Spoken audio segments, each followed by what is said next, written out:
And we're back again. We're doing talking about chapter 12 this week.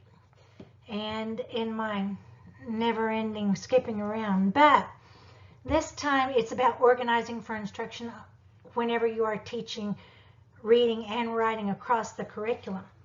And first of all, I really, as in a lot of times that I get ready to start talking about whatever we're doing in reading, I love the little stories at the beginning of the chapters. I've mentioned this in class about real teachers and how they are doing this in their own classrooms.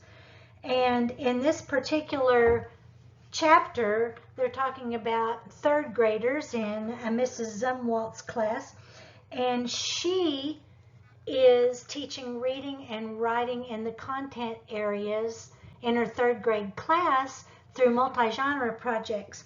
And in this particular one, she's doing science, and they're studying ocean animals and focusing on how they adapt to their surroundings, their adaptation skills. And it really is worth taking a look at because she has some of the neatest ways that she is incorporating the writing right along with the teaching of reading. As a matter of fact, if you get a chance to read that, beginning on page 413, on page 414, it has this whole absolutely fantastic list of ways that you would be incorporating writing whenever you were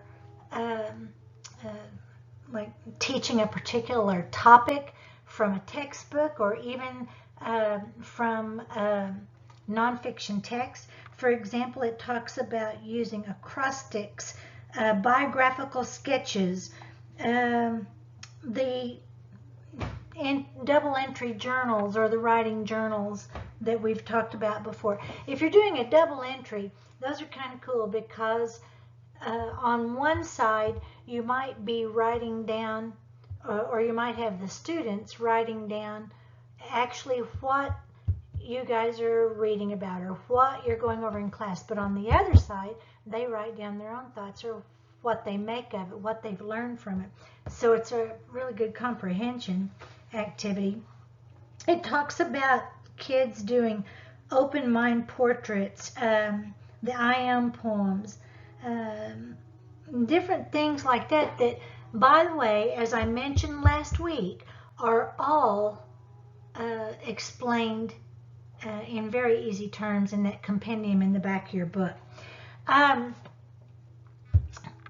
Whenever you are including nonfiction or even text from other areas of the curriculum in your teaching, you know, that's an important thing. The nonfiction and informational text is an important thing to include in teaching reading with students because kids have to be exposed to, they have to be taught, for one thing, and we'll be talking about all the different ways that you do that, but they have to be taught how to get everything out of those types of books that they need to get out of them.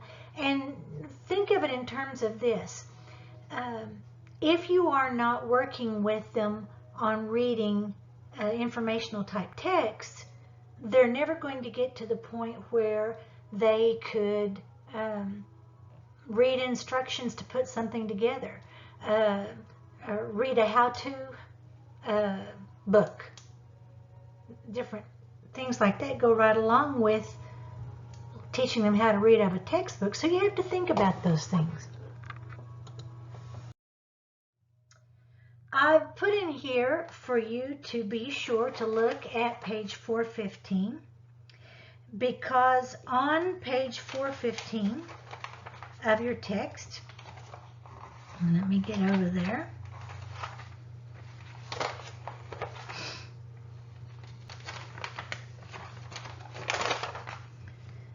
Is where it starts talking about using content area textbooks.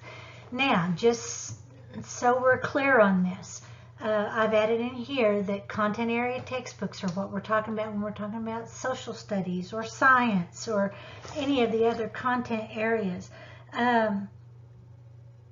Just like when we were talking about basal readers, though, they are not a complete instructional program, and you can't treat them that way. Textbooks are usually more challenging for children to read. They're written on a higher reading level than appropriate fiction for the corresponding reading level. And you have to find a lot of different ways to add to that learning or different, we call them techniques, to aid in their understanding, or else it just becomes drudge work. A lot of you may say, I didn't like social studies or I didn't like history because all we did was turn to the page in the text and read it, and then we had to answer the questions. That's because it wasn't taught in such a way, or it may not have been taught in such a way, that they were bringing in all the other areas of authentic learning into it in order for you to comprehend what was being taught. And one more time, I've added on this page, just so you know, if I haven't made it clear enough, even when you are teaching in the content areas, reading and writing have to go hand in hand. Remember, I mentioned last week that the thing is, if it's a good strategy for teaching reading, it's a good strategy for teaching any subject. So if it is a good reading strategy in your reading classes, use those same strategies in your content areas like social studies or science. Students have to be able to make meaning, and the only way that they can make meaning is through not just the reading, but with the writing incorporated. When we're talking about teaching with content area textbooks, I've put a lot of extra page numbers on this particular PowerPoint because I wanted it to be easy for you to go back and look at. But if you will notice, I've got that all of this is between pages 415 and 421. If you're looking at this now, I really wish you would open your book to page 415, because on page 415 it actually talks about the textbook structures that you actually teach, you actually go over with your students in order for them to get more out of the textbook. On page 415 it talks about helping them look at the headings and the subheadings so that they can get an idea of what the big ideas are that they're about to be studying. Do a picture walk, look at photographs and drawings that are in there. Charts and maps, same thing, because that gives a lot more detailed information only visually. Any of the little margin notes that you might have seen on the sides of science book pages or social studies pages in elementary textbooks. Highlighted words, teaching the key vocabulary that might even be mentioned at the very beginning of the chapter. Teaching kids how to use an index to help them locate specific answers or specific information. They're not going to know that if you don't teach it. If the book contains a glossary, and very often a social studies or a science book does, going back to the glossary and looking up those key words, it's all a part of a process in which, if you're doing it with them, the children can actually make meaning of what they're reading. And then, of course, the study questions at the end of the chapter. Whenever you're talking about study questions, instead of making them do the study questions at the end of the chapter after you read, instead begin with those. Put some of those up on the marker board or put them up on a smart board.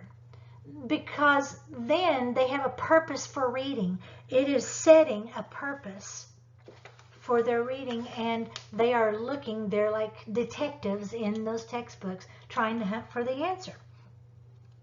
On page 416, whenever you're looking through that, there's actually a whole lot on page 416 about activities that you can actually be doing with your students, and that you can make textbooks easier to understand. So be sure whenever you're going through that you mark things like page 416, because it literally has a whole set of activities that you would go through with your students on content area textbooks. Also, one of the things it talks about through these pages is actually taking students through the steps of the reading process as you are studying material in a textbook. That's what you would do if you were taking them through a fictional story. That's what you would do if you were going through a reading lesson, is making sure that you are moving them through the different steps of the reading process, which you're going to hear a whole lot more about in the next 2 weeks. But of course, if it's good then, it's going to be good while you're using a content area textbook too. Notice on here I've got different things also about teaching students to take notes. On pages 420 to 421, there's some really good ideas on helping students take notes, and we're going to be talking a little bit more about that here in just a minute. You supplement with other text sets. There's a little bit about that on 403 and 404. We'll talk about that also here in a few minutes, where you're actually bringing in like fictional sets of text. If you are reading a story that is set during World War II, or let me back that up. If you're teaching them something about something real that happened during World War II, why not bring in a book like Don't You Know There's a War On by Avi to send it home just a little bit clearer? Because the students will connect much quicker with a real story to add into their learning. That is making students into active readers, and so that's exactly what you want them to be. The listen, read, discuss format that I've got on here, everybody knows that. You listen to it being read first, then you discuss it, and then the students go back through, and you don't have them read one right after another or anything like that, but you pick out certain parts in there. Who would like to tell us what the answer to this question was? Read that part in the book that answers the question. That's a lot better than just saying, we're going to read this chapter. When we're talking about using writing as a learning tool, this chapter is absolutely full of different ways of using writing while you are reading through content area textbooks. There are certain ways, like the response journals that I brought into the class last week, or examples of any kind of children's writing that might go along with it. It is just fine. But this chapter includes things like learning logs, the double entry journals that I mentioned before, simulated journals where they're actually assuming the role of another person and writing from their perspective. This chapter has a real cute one in here where they must have been reading about Benjamin Franklin, because the child took on the role of Benjamin Franklin and wrote journal entries for at different periods of Benjamin Franklin's life. It's really cute. The quick writing, that's activating students' background knowledge. review the big ideas, you know, from the headings and the subheadings that you're about to read. And then give them one of those topics, one of the headings after you've gone through and you've taught it and you've talked about it and you've read it to them, or they've read it back to you to answer a question. And then you've got words on your word wall that might have to do with whatever it is that you're teaching. Give them 5 minutes and you tell them, all right, as soon as I start the timer, I want you just to start writing everything that you learned about this topic. And you do not pick your pencil up off the paper until the buzzer goes off. That's a really good way to do a quick write with children because it kind of turns it into almost a challenge. And I will tell you that you will see whether or not your students are actually comprehending there. One time we had been learning about the Boston Tea Party, and I decided to do a quick write because I had 2 or 3 kids with some major learning issues. You know, they especially one little boy in particular who had some big reading issues. But whenever I went through the whole lesson and we taught it and we talked about it, and I had some words up that had to do with the Boston Tea Party and so forth, I did the little quick 5-minute rewrite, and although about every other word, yes, was misspelled, you could still figure out what he was trying to say. And I'm telling you, that kid had paid attention. The ideas, the content was all there. The quality was not great, but that was not what we were shooting for. At that time, I was shooting for understanding, and that little boy showed me that he understood. So keep some of that kind of, or some of these kind of things in mind. One of my favorite things that I've done with students in here are the I am poems, where they might take on the persona of the people who you are studying about, or a person who you are studying about, and they do just a very unstructured poem about I am, and they answer certain questions. If you'll look at page 412, it kind of gives you an outline of how to do an I am poem that you can use without having to come up with your own. Found poems. Those are always fun because you could run off a page out of the book that you have been studying from. It could be, like I said, it could be from a social studies book when you're learning about the Boston Tea Party. And you have the students go through with a black crayon and they black out everything except for like 15 words. And they have to take those 15 words that they did not black out and turn them into a poem. It's fun. It's an active way. It's active learning, and it really is tapping into what they have learned from what you've been teaching.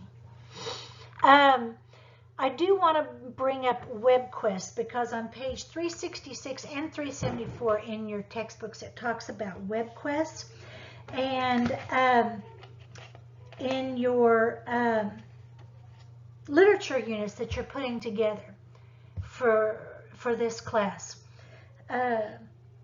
you are asked to make sure that you include some new literacies, which has to have something to do with technology. A WebQuest is a really good way to do that. And on page 414, a WebQuest is detailed, which is really a fun thing to do with nonfiction and textbooks. I've got a really good WebQuest I'm going to be sharing with you all later on that has to do with Number the Stars, the Lois Lowry book, that has to do with the Denmark resistance to the Holocaust, to the Germans. And I think you all will see that WebQuest would be really an excellent new literacy to include if you're going to be having some nonfiction in your instruction.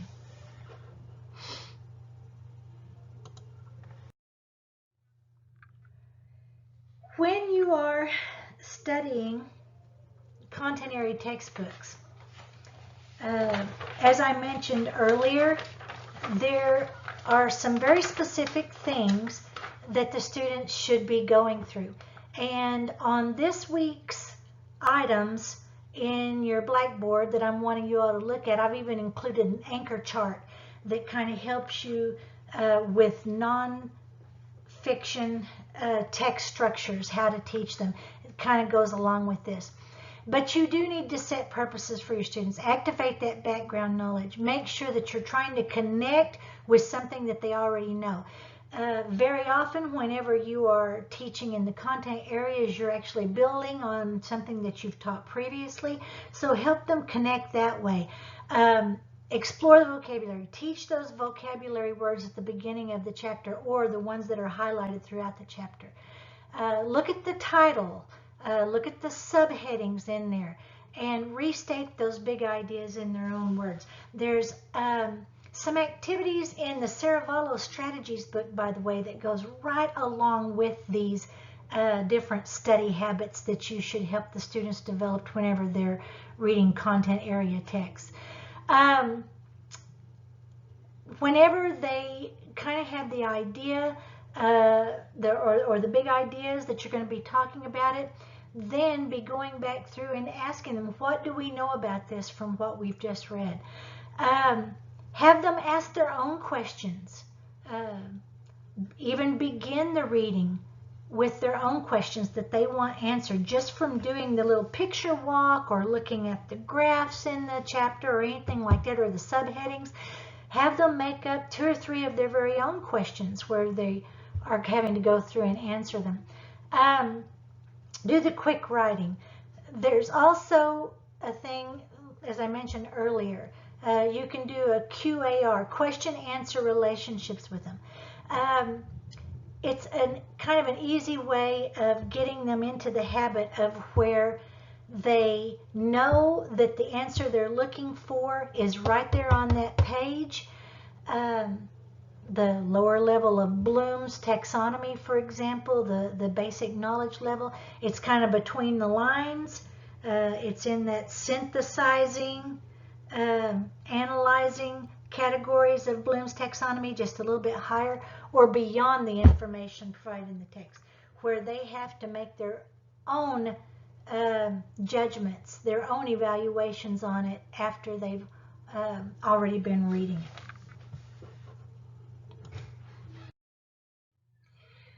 One of the ways it talks about teaching kids better study habits in this chapter is through the SQ3R study strategy. It's a good thing for even college students to develop. I will tell you this, it is a 6-step strategy, but very often you may even hear it referred to in other terms. Sometimes it's SQ4R, sometimes it's SQ3R. They just recently added this R, relate. That's why you'll see it written as different things. But the SQ3R strategy, or 4R strategy, it actually does. It stands for that: survey, the S, the Q is question, then read, recite, relate, and review. It's the before, during, and after reading components. It's taking students through the reading process while they're studying a topic like in science or in social studies. But think about this, even as a college student, you're looking over everything first. You're surveying it. Just like I said, you're looking at the headings, the subheadings. You're reading the margin notes. You're looking at the pictures or the charts. Then you're asking yourself questions. You can take those headings and make up questions of your own that you want answered while you're reading through there. Then you're going to go through and you're going to read it. You're actually going to read it and you're going to recite it back. You're going to recite back when you have found the answers to the questions that you started out with. Then the relate is where you actually have the students stop and relate it to something else that they already know. That's really true learning, when they can take something that they're learning right now and stop and go, oh, hey, that's just like when we did this. and you know that there's true learning going on. And then, of course, you go back in and review it before you assess them one last time to make sure that they got it.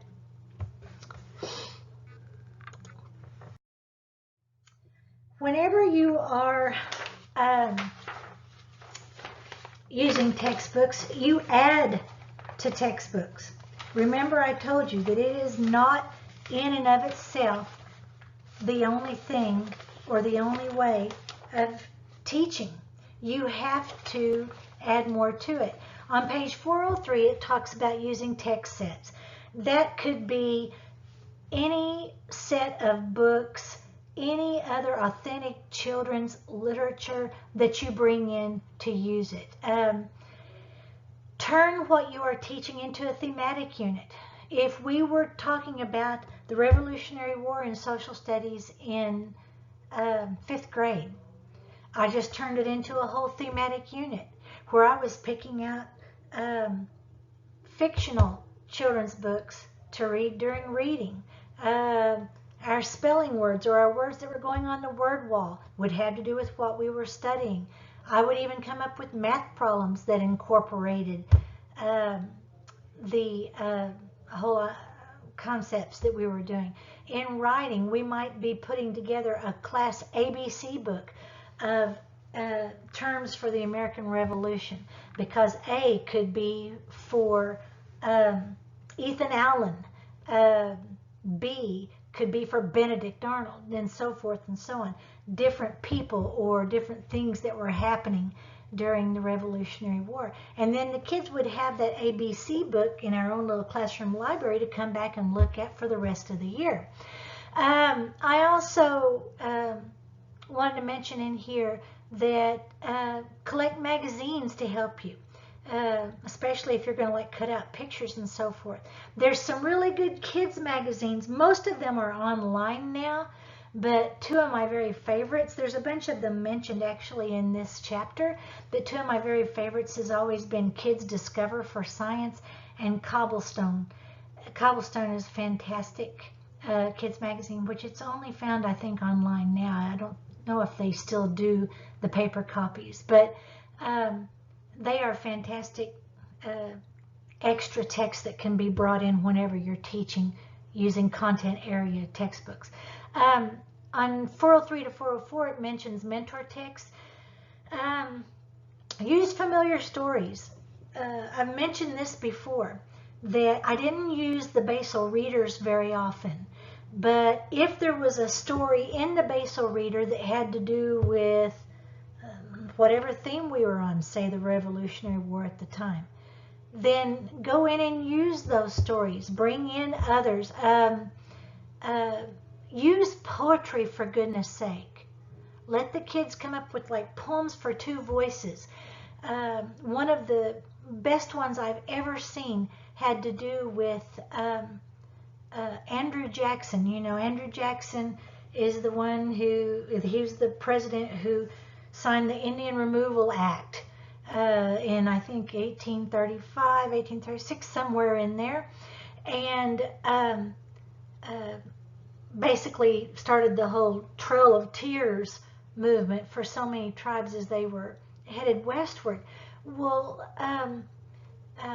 two of my students decided to get together and do a poem for two voices, where one of the students took Andrew Jackson's perspective of it, and one of the other students took, I believe it was a Cherokee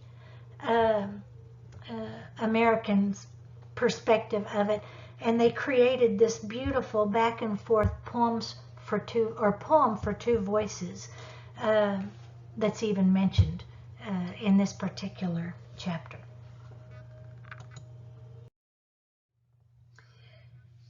Whenever I have talked to you about developing a thematic unit, it kind of goes along with your literature units too. You can turn anything that you are studying. It doesn't matter if it's the Revolutionary War. It doesn't matter if it's the Dust Bowl. It doesn't matter if it's aviation,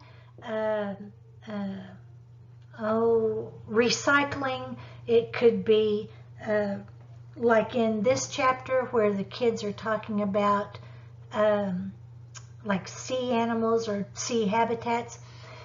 It's kind of got a very easy process. You've got to focus, put together a text set of books to go with that, figure out your textbook readings, how you're going to divide up parts of the textbook that you want to make sure to cover. Bring in your internet or multimedia materials, develop a web quest like I mentioned earlier. Then plan out your lesson plans, your instructional activities, any of the even fun activities that you're going to be doing along with it. Make sure that you know which ones you're really going to bear down on to do the mini lessons with. In other words, which standards that you are covering whenever you're doing a thematic unit. And remember, you might be teaching a basic reading strategy and covering some of your English language arts standards whenever you're doing a lesson in science or social studies. And then that way you're even covering one or two of the science or social studies standards that you're supposed to be teaching for that grade level. Make sure that you have different ways to change up your instruction in order to meet the needs of all the different students in your classroom. Get with the students to brainstorm possible projects that they could do to prove their, or to even celebrate, I would rather use the term celebrate their learning, and then figure out exactly what kind of assessment that you're going to give. Kind of a good rule of thumb is you tell them what you want them to know at the very beginning. Like, by the time we're finished with this, I'm going to want you to know this, this, this, and this. Those are those big ideas that I talked about earlier. And then let them know that those big ideas are what they're going to be tested over at the end of the unit. And let me go back right quick to the brainstorm possible projects. When you're brainstorming projects for the students to use, a good rule of thumb to help you and the students is, a lot of times we refer to it as the RAFT method. It talks about it on pages 463 to 464. And RAFT stands for Role, Audience, Format, and Topic. And that just means what role are you taking in this particular project? Who is your audience? Who are you trying to share this with? What format are you going to use? And then what is the topic of your project? So it's kind of a good way to help focus the students when they're coming up with their projects to show their learning. Whenever you have those students, as I mentioned earlier, who are having some learning difficulties, there's always good rules of thumb to use no matter what you're teaching to help with the scaffolding. Make sure that you're always using a lot of visuals. Make sure that you are incorporating some form of manipulatives where it's coming, the learning is coming from the brain to the fingers and in between, because it's all a part of the brain's learning processes. Make sure that you pre-teach those big ideas or the vocabulary like we've gone over and over and over again. It's just a good reading strategy. Teach them about text structures. Again, the unique text structures like using the headings, the subheadings, the margin notes, the key vocabulary, the words in bold print, looking at the charts or the diagrams, doing a picture walk. Helping them practice taking notes using one of the study methods that we went over in this chapter. Using graphic organizers. The anchor chart that I have in this week's material on Blackboard has some really good, it tells what the text structure is. It tells a lot of ways to begin talking about it, and in the middle it kind of gives you like a little visual, a little graphic organizer to use to teach that particular text structure. And just remember, that the textbook is only one resource. It's not the be-all and end-all. I've got in here that I want you to look at the different kinds of thematic units on pages 425 to 432. Be sure and do that, because next week, whenever we are really bearing down on the reading and writing processes, we're also going to take just a few minutes to start talking about what ideas you already have for your own reading units. In case you haven't figured it out, I'm going to start kind of trying to nudge you that way so you don't put it off. It really isn't something that you can. So beginning next week, kind of have some ideas formulated about at least what your topic is going to be, or maybe a particular book that you're going to be centering your reading units around. Again, if you have any questions about anything this week, just be sure and let me know. And good luck with the quiz. Remember, it won't be due at the end of this week, but it'll be due at the end of next week, and then kind of a delayed reaction on what we begin talking about next week as well. I didn't want to have to push you through too fast this week in case you did have some questions. This is a really good chapter, and it helps you teaching not just reading but across the board. So please, please, please spend some time on it. See you later.